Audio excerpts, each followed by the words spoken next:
Welcome back to the BookEnds YouTube channel.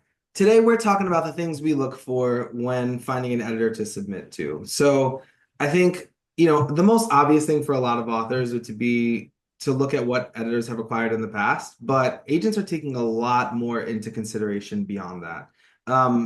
For us, we're not only looking for who's acquiring a book similar to what we're about to submit, we're looking for who's going to be the best partner, and that stretches far beyond does this person like this kind of book?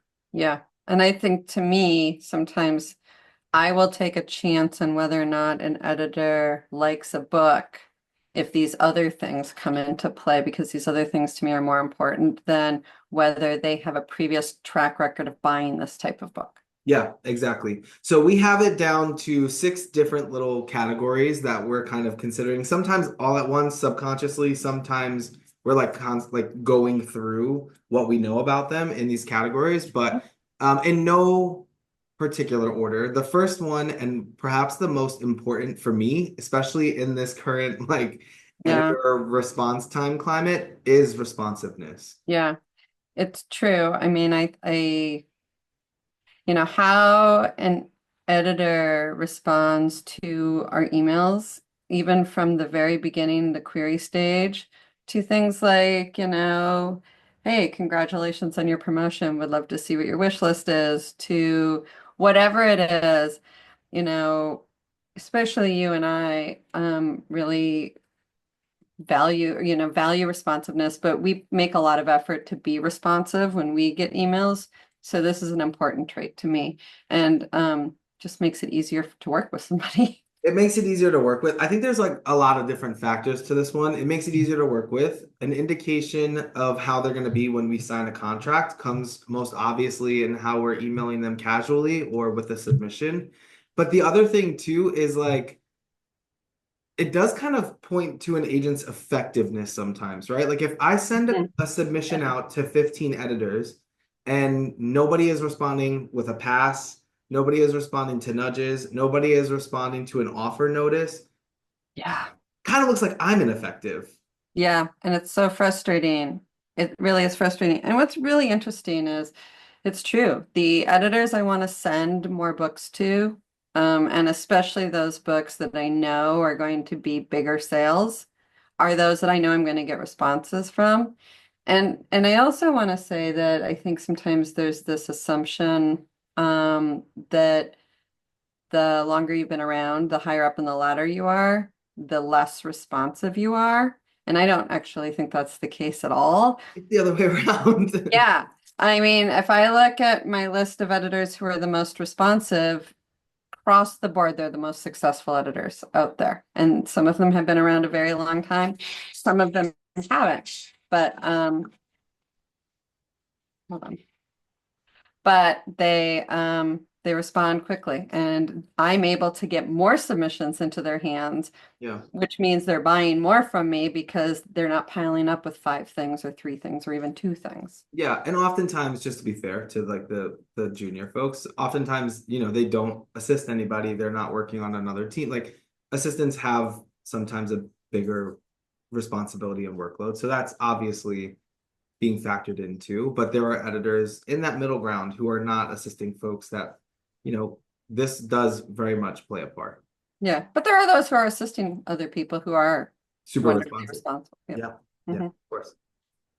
Okay, so the second thing is communication, which is separate from responsiveness, but kind of how they communicate, how honestly they communicate, how clearly they communicate. You'd be surprised how many emails we get that aren't super clear, or we don't quite know what next steps are, or like don't tell you where they are in the process. All of that plays a factor for us. Yeah. Yeah. Communication, I think, is at the core of everything. The successful author-agent relationship, the successful agent-editor, the successful editor-author. Like communication is everything in Yeah. life. And we often use the quote from Brene Brown. No, let's be honest. I always use the quote from Brene Brown, which is clear is kind, unclear is unkind. I would ha rather have an editor very clearly just say, I'm rejecting this book. Or, you know, the cover needs to be this way, we can't make any more changes, or whatever it is, so that we can move forward and on, than be dancing around in circles, or to your previous point, not responding at all because they're Yeah. afraid to say those hard things. Yeah. Hard things are going to need to be said all the time in this business, and I'd rather just hear them so that we can move forward. Yeah, especially if we are like further down the line too, like Yeah. waiting on feedback from second reads or Oh, admissions or team, an option material. just would Just rather hear it. tell me the truth. I had Again, this is probably like a little soapbox moment, but again, it helps us seem like it helps us keep the ball rolling, and yeah, our clients see us as more effective that way. yeah. I had a drinks with an editor the other day, and I go, "Can you just be honest with me? Where exactly are you with us?" And she laid it out, and I was like, "Great. Now I can develop a plan for my client because I know exactly where we stand with things." Yeah, exactly. So that honestly, like you're saying, is not just for, or that type of communication is not just for the editor and the author. We're also trying to figure out like who can we best partner with too, Yeah. because while we also partner with the author and it's our job to advocate them and be their business partner, in some ways we are partnering with the editor to help best manage the author's career and the publication of any one particular book. Yeah. And advocating for the author is also finding the best editor, and all of these things are part of that. Yeah, we're trying to bring a new team member in. Yeah. We're interviewing them per se. Right, right. We do. Yeah. Mhm. The third thing is collaboration. How collaborative are they with the author on edits? How collaborative are they throughout the publishing process on cover, blurbs, cover copy, all of that? Because there are some editors who will just go off, do those things, come back and say this happened, and here's what it looks like. Or Right. Oh gosh, I hate that. yeah, like our goal is to keep the author in the fray as much as possible. Yeah, and so I love collaboration. I love when the collaboration involves the agent as well. Yeah, When the editor says, "Hey, author agent, here's the cover. What do you think?" And we can have a full discussion on that. And again, that involves everything we've said before: responsiveness, honest communication, clarity. But I think that through all of those steps, and sometimes keep in mind that collaboration is like negotiation. There sometimes there's no winner or loser. yeah, Not everybody is always going to get their way exactly the way they want it, but hopefully everybody can come to an understanding of this is the best route. yeah, for sure. Okay, the next thing, I'm gonna swap our order a little bit. That's The fine. next thing I think would be the most obvious to viewers, which is the editor's taste. Yeah. So this is different than what they've bought. And I think it's different than what they bought and that it's more current. Yeah. There are plenty of editors who have worked on a type of book or any particular successful book that is now looking for something completely different.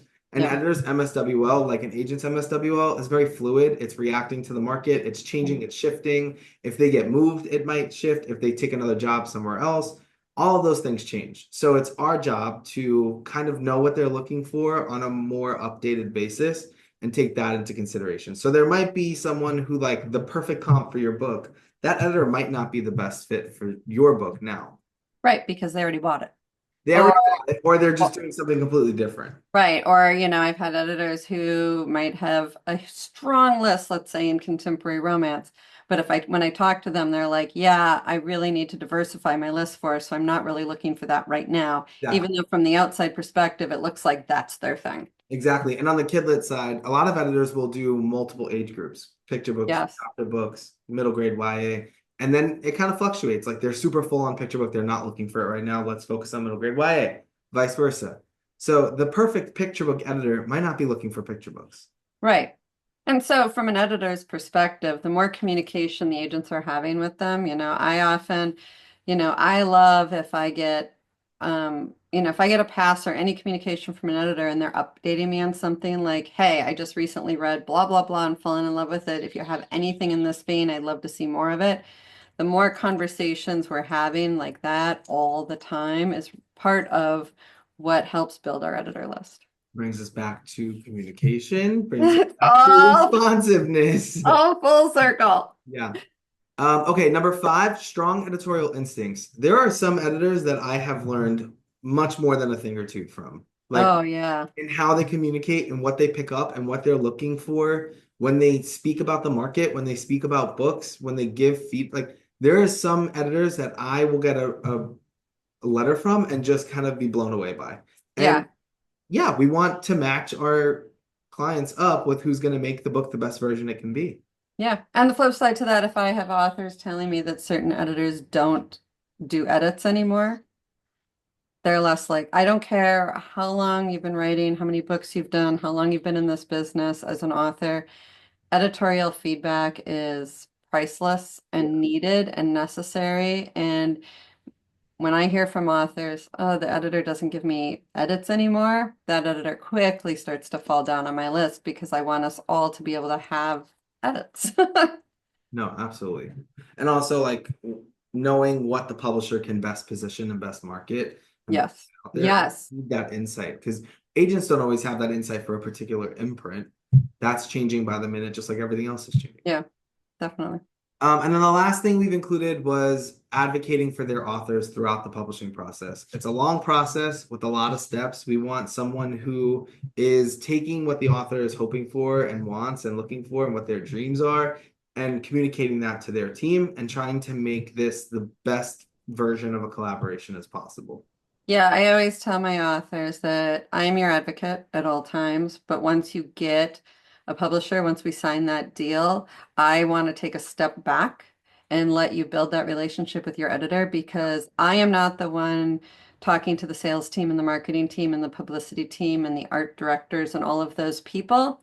That is your editor. And so the stronger your relationship is with the editor and vice versa, the more they're going to be advocating for you. And I want that advocacy. I want an editor who's willing to go to the mat for something they and the author really strongly believe in, even if others are questioning them. And vice versa, willing to go to the mat to tell an author, you're Not going to advocating. happen. Yeah, or you're advocating against yourself. Like, we really feel this is the best thing that we can do for this book, or this is Right. the cover, or this change shouldn't be made or should be made. Like, that goes both ways. So, an editor who's willing to have the hard conversations either with their team or with their authors. Yeah, I had a wonderful situation exactly like that recently where the publisher is taking a completely new direction for the author's paperback, and it's very different from anything the author's had. And the author's a little nervous about it, but the publisher is really like, we want to sort of modernize the book, hit these new markets, hit this new audience. And the author and I discussed it, and the editor wanted the author happy, but we said, let's give it a shot. Yeah, No, we know we trust the publisher. They believe in us enough to actually make the change and not just do status quo. right. They want to elevate things.